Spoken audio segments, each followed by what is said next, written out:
Friend, Indian GST के YouTube channel पे आप सभी का स्वागत है। दोस्तों, अभी तक गवर्नमेंट की तरफ से जो नोटिफिकेशन निकाल करके जीएसटी में जितने भी रिलैक्सेशन दिए गए हैं, चाहे हम लेट फी की बात कर लें या इंटरेस्ट की बात कर लें या अपील की ड्यूरेट एक्सटेंशन की बात कर लें, सारे जितने भी रिलैक्सेशन कंप्लायंस जीएसटी से रिलेटेड कंप्लायंस हैं, जो रिलैक्सेशन दिए गए उससे रिलेटेड अब यहाँ पे एक न्यू फंक्शनलिटीज़ यहाँ पे अपडेट कर दी गई है और वहाँ पे बता दिया गया है कि अब सब कुछ पोर्टल पे आपके अपडेट करा दिया गया है, अवेलेबल करा दिया गया है। अब आपको इशू नहीं होने वाला है। अगर आपको अभी तक इशू हो रहा था, चाहे लेट फी को लेकर के प्रॉपर तरीके से पोर्टल काम नहीं कर रहा था, वर्क नहीं कर रहा था, तो सारी चीज़ें अब जीएसटी के पोर्टल पे अवेलेबल करा दिया गया। चलिए रीड करते हैं। यहाँ पे हम आपको दिखाते हैं, आप देख सकते हो मई मंथ के लिए यहाँ पे ये चीज़ें दी गई है। New functionalities made available for taxpayers on GST portal May 2021। क्या क्या यहाँ पे फंक्शनलिटीज़ दी गई है, क्या क्या जीएसटी के पोर्टल पे अवेलेबल करा दिया गया है, जहाँ अब आप सभी लोगों को दिक्कत आने की ज़रूरत नहीं होगी। तो चलिए रीड करते हैं, यहाँ पे हम समझते हैं। तो पहले यहाँ पे दोस्तों बात की जा रही है रजिस्ट्रेशन से regarding extension in date of filing of revocation application of cancellation in form GST REG 21।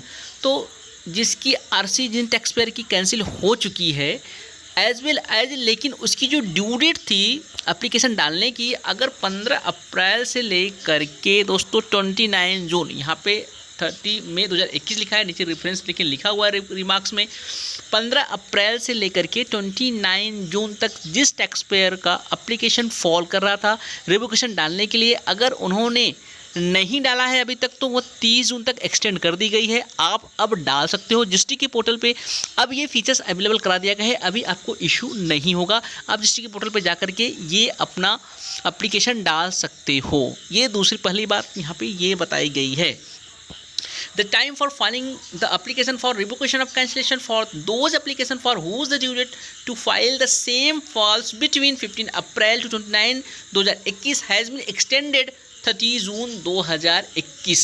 तो पहला यहाँ पर रिवोकेशन से रिलेटेड ये जो फैसिलिटी है अब जीएसटी के पोर्टल पे अवेलेबल करा दी गई है। आप जा करके अपना एप्लीकेशन डाल सकते हो, आपको किसी प्रकार का इशू नहीं आएगा।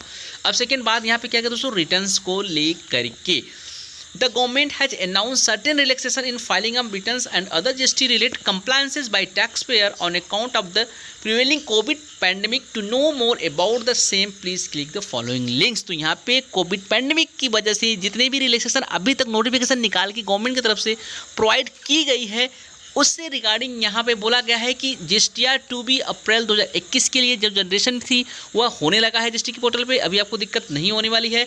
Waiver of interest and late fee for normal tax payer filing return on monthly या क्वार्टरली बेसिस। आप मंथली या क्वार्टरली बेसिस पे अगर रिटर्न फाइल करते हो, तो अगर आपको लेट फी को लेकर के अभी तक जो भी इशूज़ आपका बना हुआ था जीएसटी के पोर्टल पे या इंटरेस्ट को लेकर के जो भी आपको टेक्निकल इशूज़ होती थी जीएसटी के पोर्टल पे, वह अब नहीं आने वाली है। अब आप वहाँ पे ये सब कुछ रिजॉल्व कर दिया गया है। अब जाके इसी तरीके से आप वहाँ पे कर सकते हो। Extension in dates of various GST compliance for GST tax payer, जो भी एक्सटेंशन वेरियस दी गई हैं जो 15 अप्रैल से 29 अप्रैल तक फॉल कर रही है, चाहे रिवोकेशन की बात कर लें या किसी अपील की बात कर लें, अब इनसे भी रिगार्डिंग सारे जीएसटी के पोर्टल पे चीज़ें अवेलेबल करा दी गई है। आप वहाँ पे अपना वर्क कर सकते हो। Relief to tax payer regarding late fee for delay in filing form GSTR 3B return. GSTR 3B return filing करने के लिए जो लेट फी का प्रॉब्लम आ रहा था, बहुत सारे टैक्स पेयर को बहुत क्वेरी भी आ रही थी कि सब ये लेट फी पकड़ रहा है, ये सब जो प्रॉब्लम था अब पूरी तरह से यहाँ पे जीएसटी के पोर्टल पे अवेलेबल करा दी गई है। अब ये आपको प्रॉब्लम देखने को नहीं मिले। Registered under the company act 2013 can now file there form GSTR 1 and form GSTR 3B with EBC। तो दोस्तों यहाँ पे अगर आप एक कंपनी है आपके पास, तो इस केस में आप अभी EBC के थ्रू अपने जीएसटीआर 1 एंड 3B फाइल कर सकते हो। कब तक कर सकते हो दोस्तों? 31 अगस्त 2021 तक। तो ये भी फैसिलिटीज़ अभी गवर्नमेंट की तरफ से प्रोवाइड कर दी गई है। इसमें भी रिलैक्सेशन दिया गया है। इनकेस आप कंपनी जीएसटीआर 1 एंड 3B आप 31 अगस्त 2021 तक EBC के थ्रू फाइल कर सकते हो। तो चलिए दोस्तों, मिलते हैं फिर एक नए वीडियो के साथ। लेकिन अगर आप लोग मेरे चैनल पर नए हो तो सब्सक्राइब करना बिल्कुल भूलिएगा, बेल आइकॉन जरूर प्रेस कर लीजिएगा। ये सारे लेटेस्ट नोटिफिकेशन आप सभी को मिलता रहे। जय हिंद, जय भारत।